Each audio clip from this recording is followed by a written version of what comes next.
First விக்ராந்தை பற்றி சொல்லணும். ரொம்ப சின்சியரான ஒரு ஆர்டிஸ்ட், ரொம்ப வருஷமாக வந்து ஒரு ரொம்ப போராளி அவன். ஸோ அவனுக்கு வந்து டைம் ஸ்டார்ட்ஸ் நான் சொல்லியிருந்தேன் ஒரு 1 இயருக்கு முன்னாடியே. ஸோ டைம் ஸ்டார்ட்ஸ் நல்ல நல்ல கதைகள் அவருக்கு மாட்டுது. ஸோ அவருக்கு உண்மையிலே பாராட்டுகள். இந்த மாதிரி கதை செலெக்ஷன் பண்ணும்போது தன்னோட குரோத்தை நம்மளே அதை பார்க்க முடியும், உணர முடியும். கதை தான் ரொம்ப முக்கியம். இன்னைக்கு கதைகளும் தான் வந்து ஓடுது.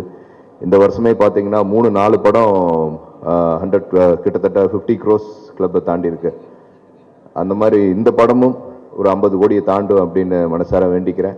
ஏன்னா இந்த படத்தோட தயாரிப்பாளர் இருக்கட்டும் ஜெகதீஷ் அவர்களுக்கு என்னோட மனமார்ந்த வாழ்த்துக்கள்.